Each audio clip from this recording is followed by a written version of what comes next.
reading from the book of the prophet Amos.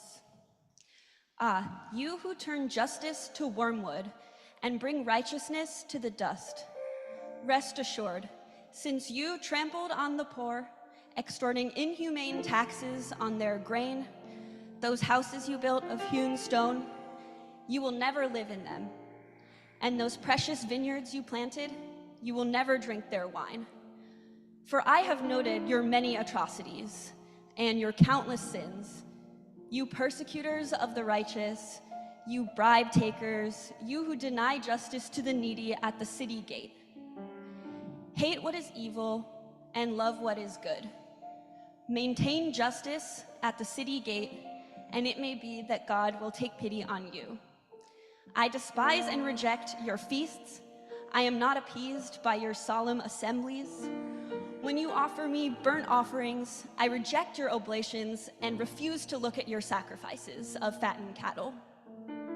Spare me the racket of your chanting. Relieve me of the strumming of your harps.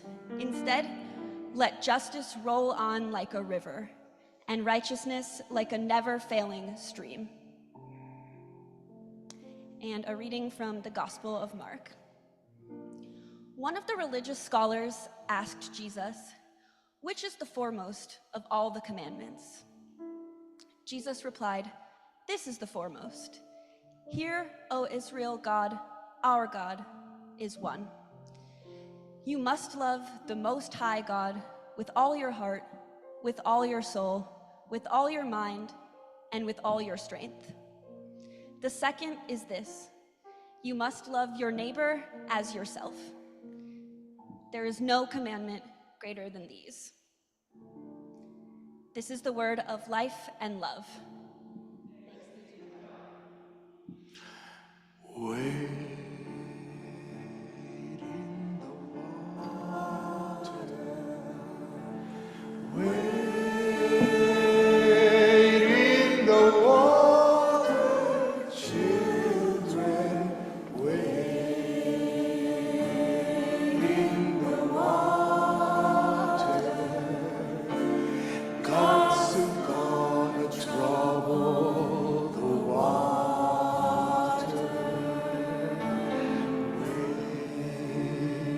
To have the preacher view.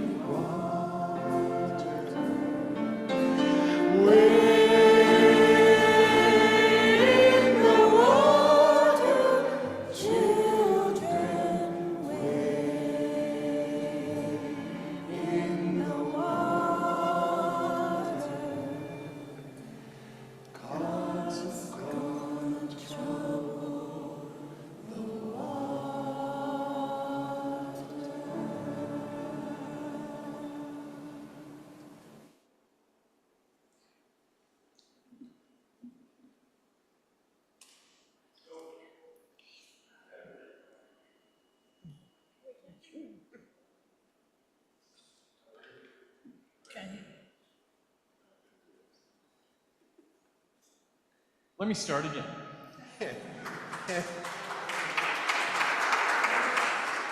And the first thing I want to say is that I've had a pretty crummy week since Tuesday night. For the first couple of days, I felt really depressed and unfocused. But of course, I couldn't stay there. I have work to do.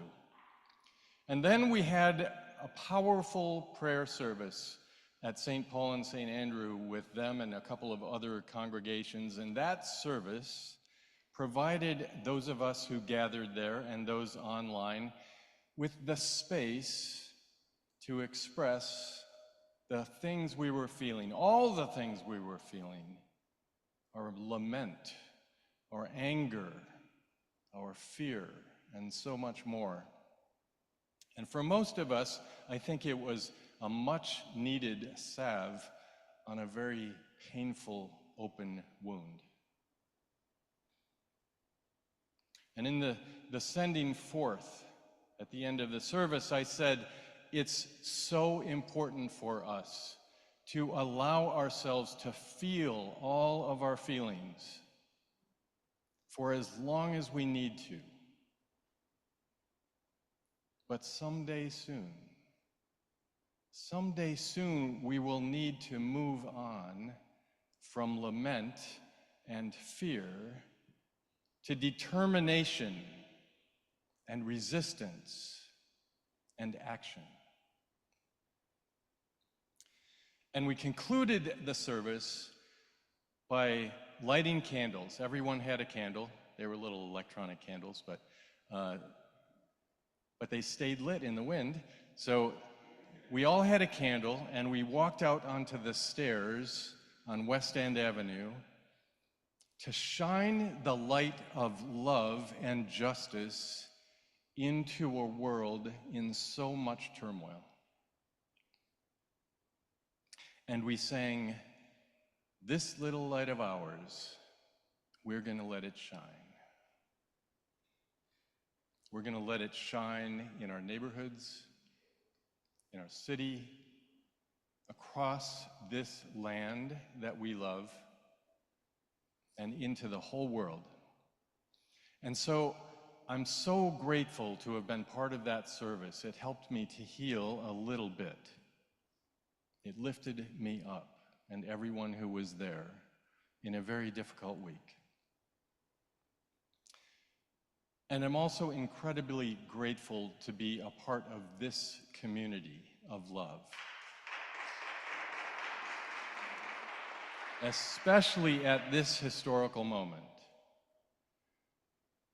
I know that not everyone will share my opinion, but I think the election of Donald Trump and the Republican-controlled Congress has dumped us, thrust us into a frightening and uncertain and dangerous time.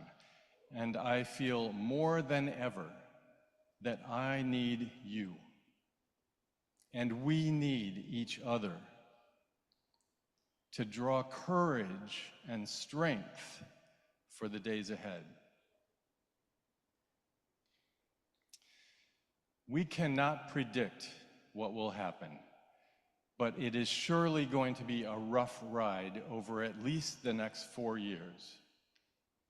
And we have to face that reality, the reality of our situation, and then figure out how we will move forward together. We need to move toward resoluteness.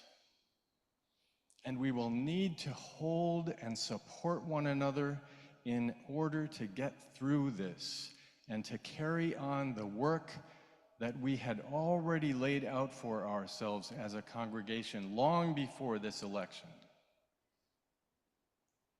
A lot of people are questioning God right now, are angry with God. That came through in one of the prayers on Wednesday night when Reverend Andrea Steinkamp cried out, "God, where are you? Why did you allow this to happen? We need you to rescue us." And it's natural to wish that God could just swoop in and fix everything for us. But that isn't how God works. God can and God does, with all God's power, try to lead us through the shadowy valleys and on pathways of righteousness and justice. But God can't unilaterally determine the outcome of elections or fix broken immigration systems or bad government or bring peace in the Middle East and Ukraine and so many war zones.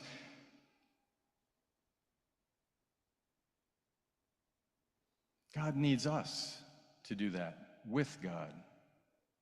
And we often make bad choices, don't we? We often go against what God desires and the ways that God is trying to lead us. And yet, even as I say that, I believe in the depths of my soul that God's love is very powerful and persuasive. I trust in God's love. And I believe that love is stronger than hate. Can you say that with me? Love is stronger than hate.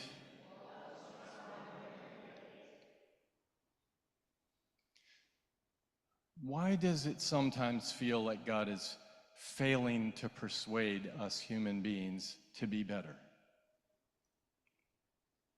All religions and all wisdom traditions that I know of have embedded in them the teaching to love one another and to care for the stranger.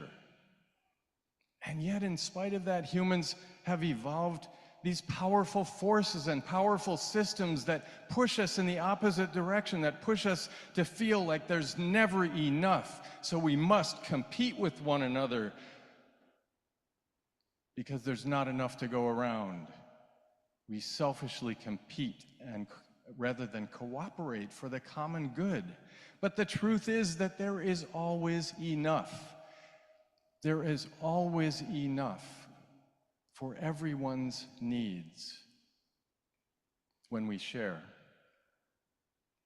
And we hear that message repeated often in the Bible, don't we? I still believe that there are more expressions of love in the world than there are of hatred and prejudice, but we seem to have a hard time recognizing them and building upon them. Instead, we fight one another. And surely, without God's persuasive love, the world would be a much worse place if God were not persuading us or trying to persuade us constantly to act out of love. I think humanity would have self-destructed a long time ago without God's persuasive love. So what then can we say is God's role in the political arena? Does God take sides? I don't believe that God is partisan in the sense that God doesn't choose one party over another, and yet God cares deeply about what parties and politicians and voters say and do and stand for. And God is not a patriot or a nationalist because God loves all nations, and yet we know from the Bible and from the God that we experience, that we feel in our hearts, that we express in our theology, that God most assuredly takes sides. God takes the side of the poor, the exploited, the oppressed, and the marginalized. And God desires the greatest possible goodness and beauty and compassion and love and care and the common good for everyone. These are expressions of love, of God's love, and of love working through us.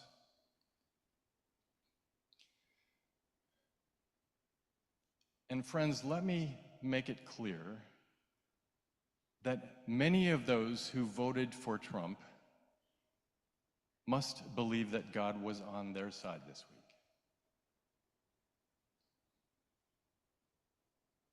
But I think that God was on all sides this week, trying to move all of us toward the better angels of our natures, toward more humane and loving expressions of our common humanity. And oh God must be so frustrated by our continued failures to work together for the common good of all human beings and all life on earth. And surely that includes the horrific concentrations of wealth in the midst of so much poverty. It includes the hatred fomented between peoples over decades and centuries. The Hebrew Scriptures and the New Testament are full of condemnations of those who fail to care for the poor, the sick, the outcast. Our reading from the prophet Amos is a powerful example of that in this passage, he essentially says, you who subvert justice, who trample on the poor, who extort inhumane taxes, shall not profit from your actions. But if you learn to hate evil and to love what is good and maintain justice, maybe God will just let you off the hook, will relent and forgive you and let you off the hook. We see that in the story of Jonah and Nineveh. And so Amos says, if you want to do what God desires, let justice roll down like a river and righteousness like a never-ending stream.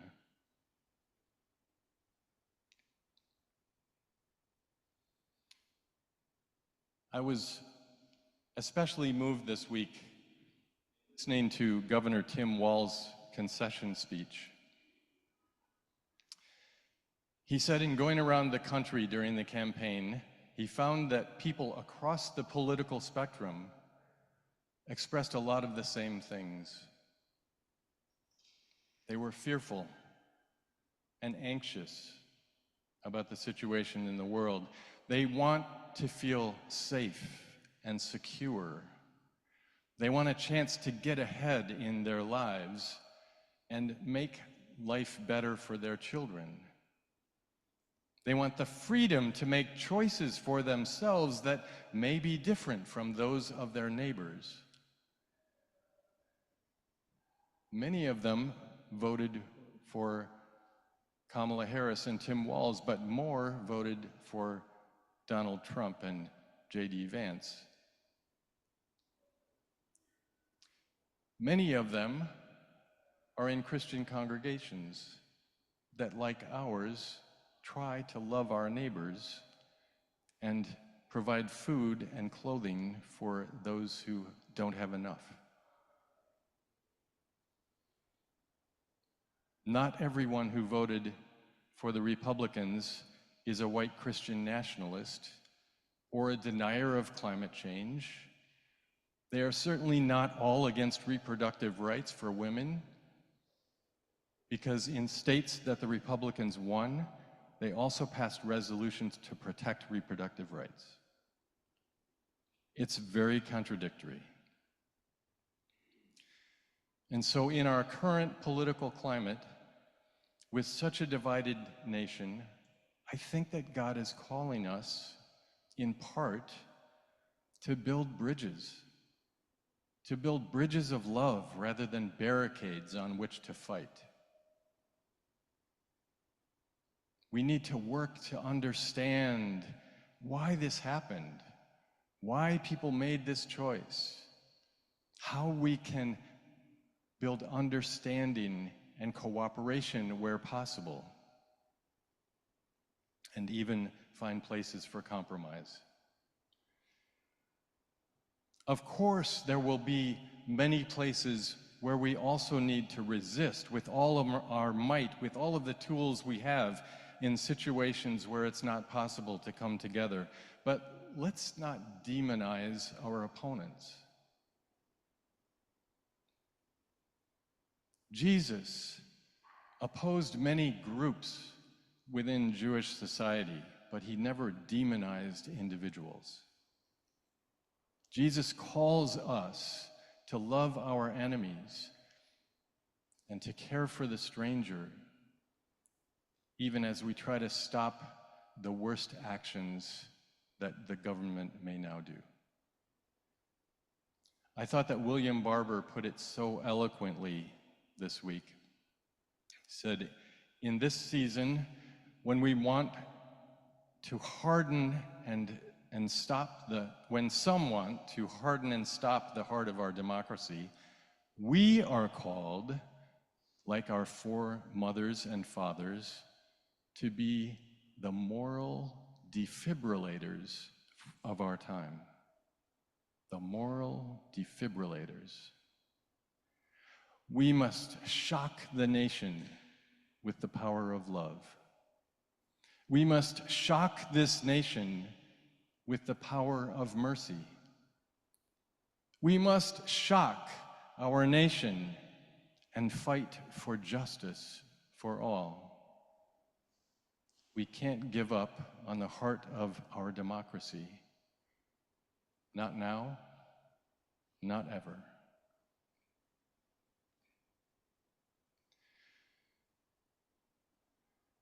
No matter where you stand on the political spectrum, the truth is there are no perfect political leaders and no perfect governmental systems that are going to save us. The work is always still ours, regardless of the outcome of any given election.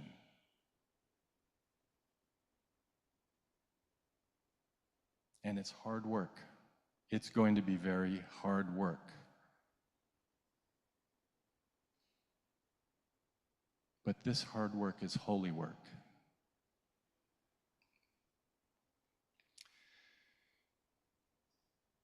And God can lead us and inspire us, but God needs us to help in the work of creating a better and fairer democracy. God needs us to engage in the work of ending poverty and oppression. God needs us to strive to do all we can, motivated by the power of love.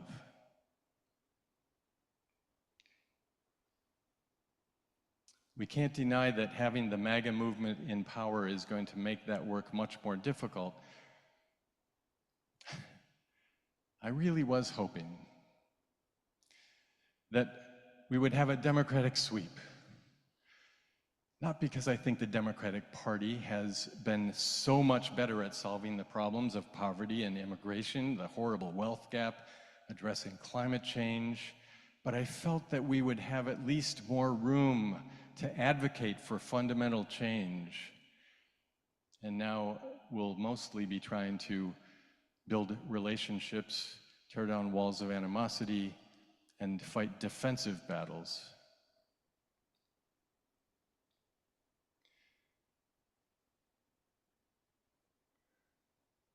Whether you think of yourself as political or not, and maybe you didn't really engage much in this election, maybe some of you didn't even vote, God calls us to act in the political arena. We can't escape it. It's where policy decisions are made that affect everything that we want to see in the world. As our Church of the Village mission statement, our new mission statement that we're so proud of, as it says, the Church of the Village is called by the God of life to dismantle oppression, build kingdom justice, and actively work toward the creative transformation of ourselves and this world. So we have the responsibility to act between elections, to bring about policies and practices that promote love and justice and the common good in the world, and to oppose policies that do not. It's pretty simple when you hear it that way, even though we know it's going to be very hard to make it happen. But I hope that in the process, all of us will grow stronger and more compassionate and more loving.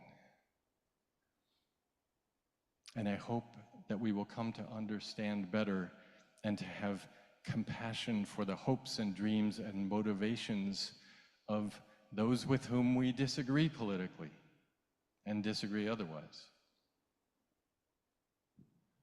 While we can't know what the future holds, we can't predict how God might persuade us and even our opponents and perceived enemies to act in ways that advance the same goals that we have, love and justice and compassion and peace. We don't know.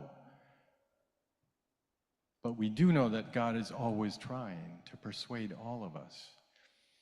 And even God doesn't know what the future will bring, but God is always, always, always trying to coax us toward the best possible outcomes. And so let's trust in the power of God's persuasive love.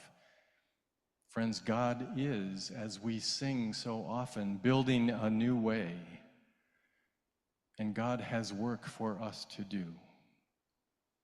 So let's live into that vision, our calling to work with God, to create the future God desires and that we require for the sake and the cause of love.